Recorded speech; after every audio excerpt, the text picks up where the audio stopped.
presentation. This is joint work with Konstantin Kashin, who had hoped he could be here with us, but was not able to. So I'll try to be nimble, as you said earlier. So this title should maybe look a little crazy to you. This would have looked a little crazy to me a few years ago. What I'm hoping to convince you of by the end of the talk is that maybe in some circumstances, maybe if we have a little extra humility in Professor Lemur's terms, to think about partial identification or bounding instead of point identification, that the idea of making causal inferences without control units won't be quite so crazy. And I hope that you'll agree that if we can, that might be pretty useful. There are lots of situations where we're unable to withhold treatment from individuals, either for ethical reasons or logistical reasons or disruptions to business practices. I would guess that at Google they don't let you experiment on everything. And certainly at Facebook they're terrified now of political fallout after the whole happiness experiment. So there are lots of situations where you can't actually withhold a treatment from people. And then there are other situations where there may be control units from which treatment's been withheld, but they're essentially not usable. So for instance, it may be impossible to follow up to collect outcome variable information on people who haven't been given the treatment in a number of settings. And then in certain circumstances, control units are just completely incomparable, and so you can't use them. So the idea is, in these circumstances, what can we do? More traditional approaches have relied on over-time information, so you can think of things like interrupted time series approaches. What we're going to do today, just to give you a preview of this, and then I'll go through the front door aspects of this, is we're going to mess around with, essentially, with different non-compliance patterns and use that in combination with over-time information in order to try to proxy what you would get if you actually had withheld treatment from certain units. Okay, so here's the outline of the talk. I'll talk a little bit about using front door approaches with one-sided non-compliance and why that implies that you don't need actual control units. Then I'll talk about this diff and diff approach that Konstantin and I came up with. Within those two sections, I'll do a couple of kind of proof of concept examples. And the game is I'll show you some randomized experiments where we have an experimental benchmark. And then what I'm going to do is I'm going to throw out the control data and only use the treated units from those experiments and see what we can learn about the experimental benchmarks using only the treated units from those experiments. So hopefully that's a somewhat hard test, and hopefully I can convince you that we've learned some interesting stuff from that. Finally, if I have time, I'll show you how we use this for a question on the effects of early in-person voting periods on turnout. Okay. All right, so front door with one-sided non-compliance. All right, just as a notation slide, we're going to be looking at average treatment effect on the treated, or what Yuta called ETT yesterday. Just notation, we'll let A1 denote active treatment. So this is like, in one of the examples, a phone call encouraging some sort of political participation, either turning out to vote or donating money to a campaign. A0 is no phone call. Y will be an outcome, as usual, turnout or contribution. And then the potential outcome or the counterfactual of interest is this Y paren A0, so that's how I'm going to write my counterfactuals. That's the turnout or the contribution without the phone call, right? And then parameter of interest is going to be this mean outcome for those that were called, so like the turnout rate for those that were called minus the turnout rate that we would have had for those that were called if they had not been called. Okay, so that's what we're trying to learn about. And that's, of course, the tough one. That's the one that's counterfactual. All right, so now, what does the front door have to do with all of this? So we'd started looking at some front door stuff, and just for those of you who didn't go to the tutorial the other day or don't know this, here's just a 2-second rundown on front door approach, which was due to Yuta in 1995. But the basic idea is that if you want to look at the effect of an action or a treatment A on an outcome Y, and you have an unmeasured confounder U, you may be able to get at the average effect if you have intermediate variables or mediating variables M in this structure, right? And the basic idea is that using this, you can get the effects of A on M, and you can get the effects of M on Y, and then the paper showed how to put those back together again to get the effects of A on Y. Okay. All right. I often get questions about what's different between this and instrumental variables, so just for people to fix ideas, right? The graph on the left is the front door graph that I just showed you, right? And the idea is that you're using downstream variables from A in order to identify the effect of A on Y, and the graph on the right is using an instrument or an upstream variable to deal with the unmeasured confounding of A on Y. That's going to be important later because for the experiments that I'm looking at, the actual true structure is actually going to be this instrumental version here, but we're going to be using front door type approaches on it. Okay, so one question that I had when I was looking at all of this is, well, there are, roughly about 1 billion papers using instrumental variables, right? Why are there not so many papers using front door? This seems like a very useful technique. It's a technique for dealing with unmeasured confounding, which is endemic to many of the questions we're trying to answer. And so, I think that one possible answer to this question is that for the assumptions that are required for front door, so for instance, you can't have the unmeasured variable affecting the M, you can't have a direct effect from A to Y, you can't have some other variable V that's a common cause of M and Y. It would be helpful if we had some illustrative examples that allowed people to build intuition about when these assumptions will hold or when they'll fail in predictable ways where we can still make some progress, right? And so that was kind of what we were trying to do in this case. So here's our simple example to build some intuition. We're going to take M to be a binary variable that denotes receipt of treatment. So this is, did you answer the phone in the GOTV case? Right, we're going to have some non-compliance, so some people don't answer the phone. And then if you don't get called, you can't answer the phone. Okay? Basic idea.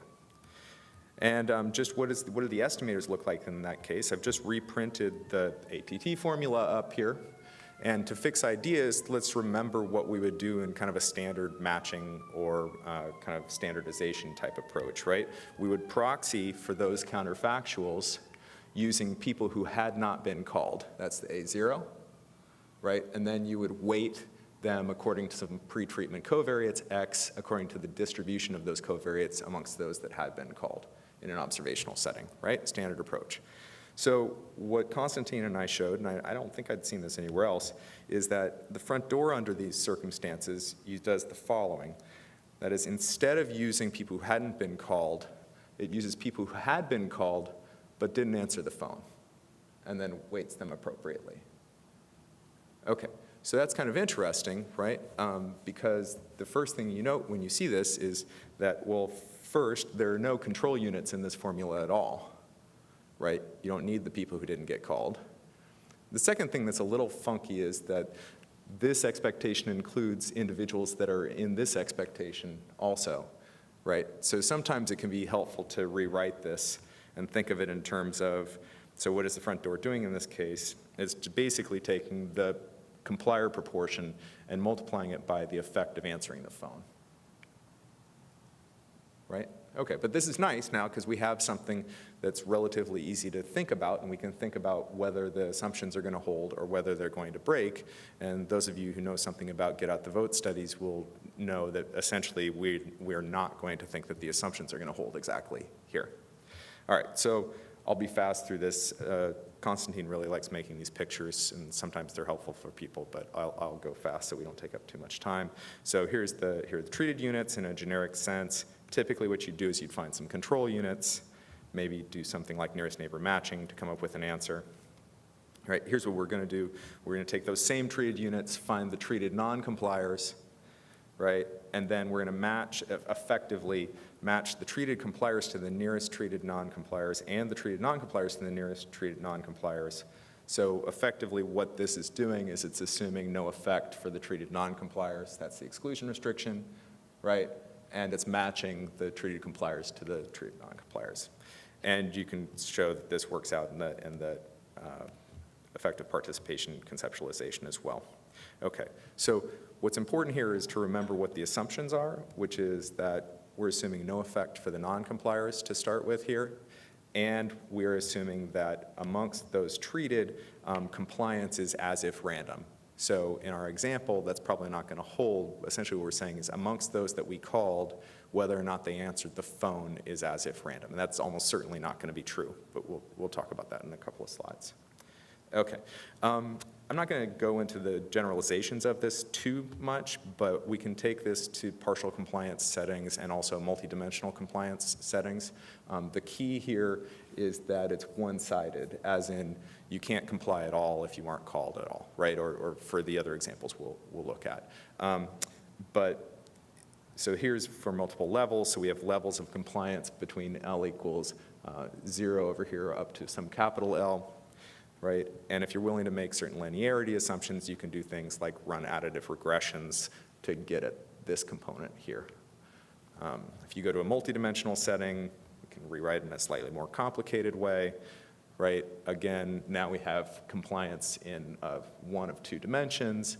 And then if you're willing to make additivity assumptions or things like that, you can also kind of leverage across things. This can be useful in certain circumstances because you may not have very many non-compliers, and this approach is going to hinge on the existence of non-compliers. So if you have people who have done partial compliance and you're willing to make certain modeling assumptions, you can leverage that, and that can help you out. I'm not going to talk about that much today, but for your problems, or if somebody has something that they're interested in using this on, come see me. Okay, so back to the Get Out the Vote phone studies. So what we have are an experiment, and the treatment is a phone call encouraging turnout. Outcome is whether or not somebody votes, and compliance is whether or not they answer the phone. Okay? All right. And the question is, can we learn something about the experimental benchmark using only the treated units? Okay?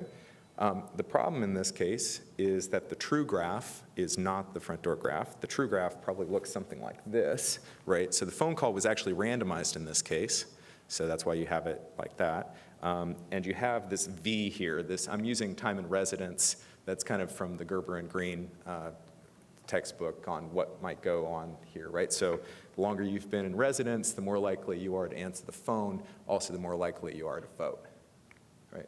But the interesting thing about this is, of course, then we have a sense that this front door approach is going to give us an estimate that is positively biased, okay? And in some cases, then, so likely to be positively biased. And so in some cases, we may still get information out of that estimate, right? And so here's a bunch of Get Out the Vote studies. So on the x-axis here, I have all the different studies. Y-axis, these are the estimates. The experimental benchmarks are these black lines, and maybe you can see the confidence intervals around those. And the front door estimate are the triangles, right?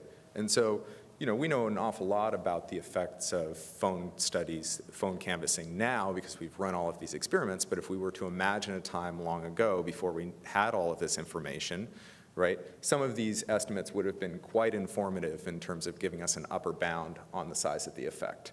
So you would have had people who were selling these sorts of programs that would have said that their effect sizes were much larger than, say, you know, 0.02, okay? All right, so here's an example from political science. Here's another example. So this one is a fairly prominent study, the National JTPA study on job training programs. So this is the data that was used in Heckman, Smith, Ichimura, and Todd. Okay, and so one thing that's nice about this is that in addition to having an experimental job training program where people were randomized into being able to take the program and randomized into not being able to take the program, is some of the authors figured out how to get an observational control group. And those were the eligible non-participants. And then they used that control group to see what types of matching variables they would need to be able to recover the experimental benchmarks. So what I'm going to show now is kind of a horse race between front door approach versus matching type approaches in this context. But in order to, I mean, we know what would happen if we had all of the matching variables that they had. We're going to keep this down to basically some very cheap matching variables, not the expensive labor market transitions that they had in their paper. Okay. So here it's being allowed to sign up for a program as the treatment. Earnings is the outcome. Showing up is the mediating variable. Okay. Oh, and just to say, we're going to be working here with married adult males. That's going to be important for later. All right, and so the idea here again is that the front door is likely to exhibit positive bias, right? We're going to think that more diligent people are likely to show up to their training sessions and also probably have higher earnings. Okay. All right. But let's compare this to what we would get from a simple regression or matching estimator. So these are standard estimates, using pretreatment covariates. On the x-axis here, I have different sets of pretreatment covariates. So the empty set over here on the left, age, race, site of the experiment, different combinations. At this point that you see the matching estimates jump up, this is when you start putting baseline earnings in the covariate set, okay? And so, we look at this. This is similar to kind of what Lalonde got when he analyzed the NSW experiment, right? You see this stuff jumping all over the place.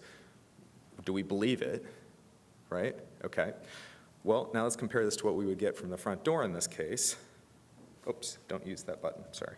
Okay, there we are. So the front door, again, is the orange triangles, right? And so notice I haven't told you the ground truth yet, but even just looking at this picture, right, the question we might ask is, which of these are you going to choose, right? The front door looks to be quite a bit more stable here, which is interesting, but perhaps more importantly, we have a prediction about the direction of bias in the front door estimator here. We think that the front door estimator is probably going to be positively biased, right? And so if you were predisposed to like the estimates that use baseline earnings in the conditioning set, you are now going to have a strict preference for the front door estimator over the standard estimators, right? And again, just to be clear, we did this without any expensive covariates, right? None of the stuff that they had used in that study. And there's the truth, right? So in this case, in addition to knowing ahead of time that we would prefer front door over the kind of standard or backdoor estimators in Yuta's language, we get pretty darn close to the truth. Okay.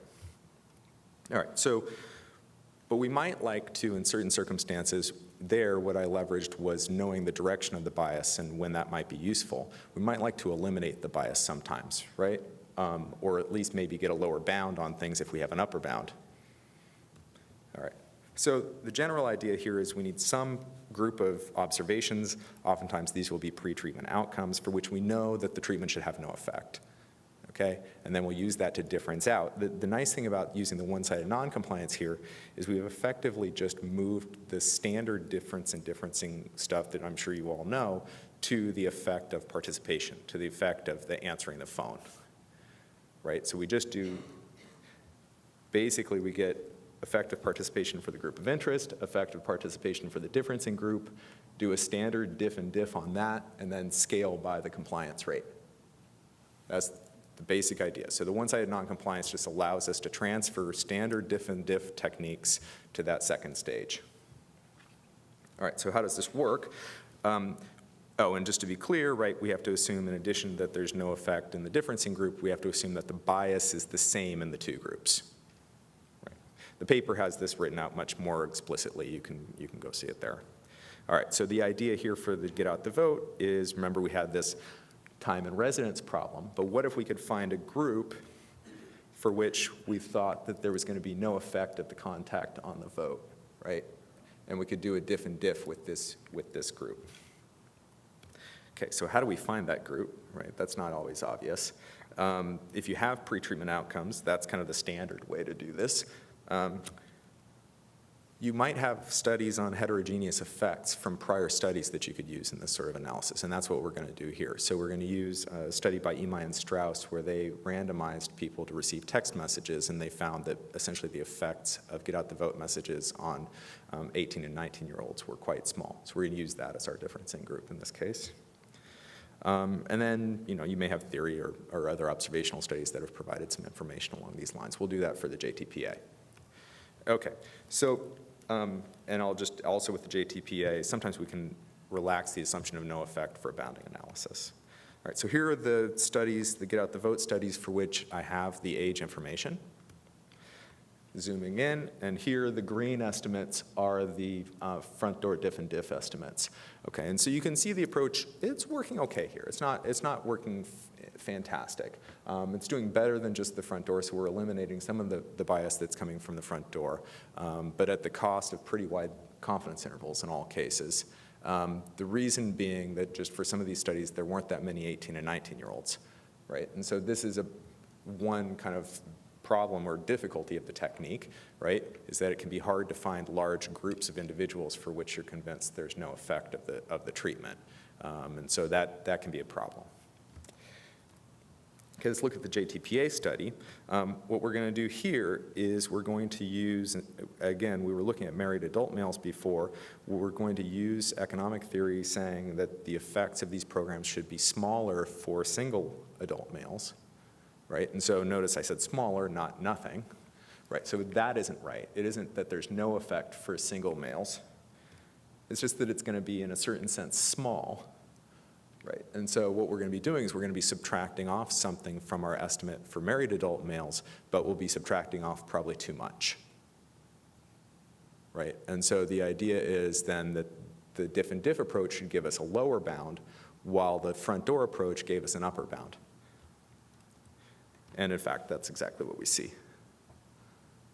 Okay, and so, you know, this is an example where potentially by using these sorts of techniques together, I mean, in this case, it worked extremely well. We were able to get this bracket around the truth in almost all of these conditioning sets. Okay. All right. So I told you I'd be nimble, flying through. I'm still good. Okay, good. All right. So now here's the actual, that was all just kind of proof of concept. Yes, question?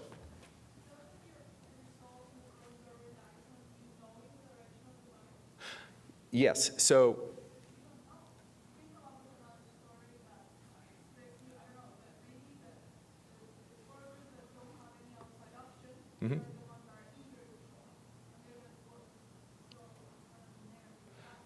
So similar to, I mean, I think everything we've said in this conference, you are going to have to make assumptions to make this work. And if you disagree with those assumptions, then so be it. In the case of some of the other techniques, we have to show you the graph, right? And you and I may disagree on what the true graph is, and that would imply different things about how we should estimate. Yeah, but at least we can talk about it. And I will also emphasize, you know, we're trying to make causal inference without any control units. I mean, it's going to rely on strong assumptions, and so, you know, maybe we disagree on that one. The job training programs are not my area of expertise. No one would disagree on the sign of the bias in the Get Out the Vote study.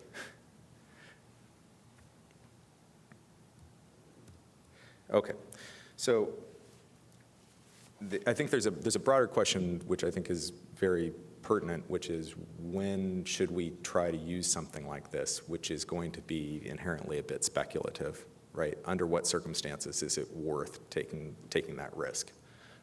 And this might address that a little bit.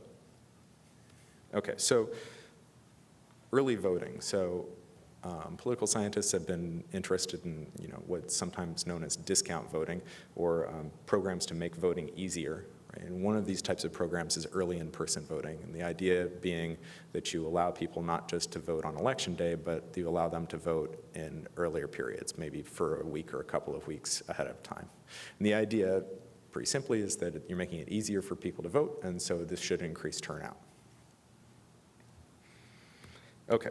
But then this paper got published at the #2 journal in political science. So this was pretty prominent. So this is a paper by a group out of Wisconsin, and they threw all of the kind of standard techniques at this question of what is the effect of early voting programs.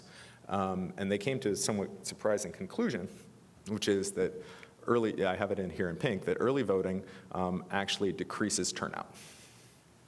There's the caveat of when implemented by itself, but don't worry about that for right now. Okay, so this is a pretty counterintuitive result. The rationale given in the paper was that by increasing the voting period, you're decreasing the intensity of the get out the vote efforts on election day. But of course, there's also the possibility that there is something going wrong with parallel trends assumptions in the diff and diff they're doing between states, right? You have different ballots over time and across different states. And so it's entirely possible that there's something wrong with their analysis. Okay. The other thing we might say is, well, this is a counterintuitive result in a political science journal. Maybe this just gets ignored. There was some evidence that it wasn't being ignored. So I borrowed this from Paul Gronke, put this up on his blog. But there was at least some evidence that, in this case, the Secretary of State of New Hampshire was using this as an excuse to not implement early voting. So, this is a counterintuitive finding, but it's having an effect in the real world. And the question we might ask is, how robust is this? Can we do something to check the robustness on this? And it's hard to do given that, they really did throw most of the standard techniques at the data they were looking at. All right, so we're going to do this with early in-person voting in Florida. We'd like to do this with all states, potentially, eventually, but Florida is an important state, and yeah, we had the data for it. Okay, so the question is, did early in-person or EIP increase or decrease turnout in Florida in 2008? 2008 was the year that they looked at. Okay, the treatment is the availability, but of course that is a treatment at the state level, so everyone gets it. Okay, so, but we're going to be able to handle that, maybe. Okay, outcome is going to be individual turnout measured with the voter history files. Compliance, okay, so now this is where we're really kind of pushing it a little bit. We're going to measure compliance as whether or not somebody used the EIP program. Okay, so that's a little funny because if you use the EIP program, it means that you automatically voted, right? That's just identical to voting. And so that means that generally speaking, we aren't going to, the front door is automatically going to produce a positive estimate. So we're going to have to go straight to the diff and diff. Okay. For the group of interest, we would have liked to have used a broader group than just people who voted using early in-person in previous elections, but it's hard to get good data. Cleaning the data on previous non-voters is hard. So methods paper, we just started with people who had used the program in the past. And then our differencing groups, we're going to start with previous absentee voters. So these are people, right, who in previous elections had voted by absentee ballot, and there's at least, it's somewhat reasonable to say that if we had taken away early in-person voting in 2008, those people would have still been able to go back to voting via absentee ballot. So maybe we would expect there to be no effect of the program for those individuals. We're also potentially going to consider election day voters in previous elections as a differencing group. They've shown in the past that they can vote on election day, so maybe if we removed the EIP program in 2008, they would have been able to vote on election day again. Of course, this is a little more problematic because, maybe something happens on election day in 2008 and I can't make it to the polls, right? So we would prefer the absentee voters to the election day voters in this. The one nice thing is that having the two groups, though, gives us the ability to run a placebo test. That is, we can look at the effects of the technique, or the apparent effects of the technique between those two groups, and we shouldn't find an effect. Okay. So just to finish up, we find effects using our technique, using absentee voters of about 1.5%. That's actually pretty consistent with other estimates in the literature for other types of programs where people have had stronger identification strategies. So that's a reasonable effect, and you'll note it's positive. So to some extent, at least, this is counter evidence against the claim in that paper.